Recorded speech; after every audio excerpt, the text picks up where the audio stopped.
Bonjour tout le monde, aujourd'hui je suis de nouveau avec Céline. Oui, tu as créé l'Institut Bulle d'amour qui a pour but d'aider et surtout de former des professionnels à la parentalité, au massage bébé. Il y a quoi d'autre si tu peux mieux présenter que moi ton activité? Alors il y a du massage bébé, du portage bébé, du massage prénatal, postnatal, du yoga prénatal. C'est vraiment en fait du bien-être autour de la parentalité. Bon, c'est super.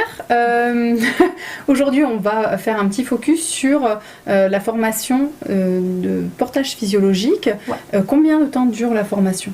Alors, la formation, elle dure 2 jours. Donc, la base dure 2 jours. C'est la formation pour devenir monitrice de portage physiologique du bébé. D'accord. Et puis après, on peut rajouter un jour facultatif. Là, c'est pour le perfectionnement. Mais il faut déjà avoir suivi les 2 premiers jours. D'accord. Pour avoir les bases. Ok, ça peut se faire à distance ou il faut forcément être en présentiel? Ça peut se faire à distance ou en présentiel. D'accord. Il y a un certificat qui est remis à la fin? Exactement, sous réserve de validation de l'évaluation finale, qui est un formulaire questions-réponses et QCM.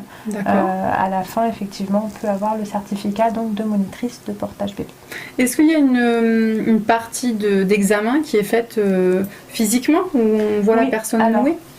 Sur le présentiel, pendant toute la formation, j'évalue la pratique sur les 2 jours ou 3 jours. Et sur le distanciel, les élèves donc, vont se filmer sur chaque nouage qui sont demandés et nous envoyer les vidéos pour qu'on puisse les analyser. Ok, donc maintenant on va parler un peu du contenu. Que comporte cette formation? Alors, dans la formation pour devenir monitrice de portage, ça va être vraiment découvrir ce que c'est que le portage physiologique du bébé, ce que c'est déjà la position physiologique. Bah oui. Aussi savoir comment prendre un bébé dans les bras, parce que c'est très important, le portage à bras avant de passer à l'écharpe. Comment faire des transferts, donc passer le bébé, que ça soit à un point ou alors le donner à quelqu'un d'autre, les points sécurité, etc. Et puis après, on va découvrir donc les différents types d'écharpes, les différentes matières, les tissus, les textiles, etc.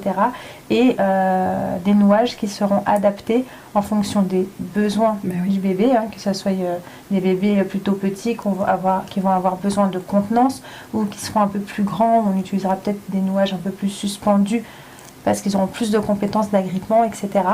Voilà, et on va terminer avec la création d'ateliers, donc comment créer l'atelier, combien de temps dure un atelier, qu'est-ce qu'on met dedans, comment on gère la dynamique de groupe, etc. Voilà, donc ça va être pour la premier niveau de formation, j'ai envie de dire, et pour la dernière journée, la 3e, si on prend le perfectionnement, là ça va être un petit peu les cas particuliers. Si on est avec des bébés victimes de RGO, pour porter aussi des jumeaux, ou alors faire du pot à pot avec des tout petits bébés, voire des prématurés. Comment prendre un bébé aussi dans le cas d'handicap si on n'a qu'un bras. Donc tous ces petits cas particuliers. C'est hyper intéressant, parfait. Merci beaucoup Céline d'avoir répondu à mes questions. De rien. Merci à vous de nous avoir écoutés, on vous dit à bientôt. Merci, à bientôt. Au revoir.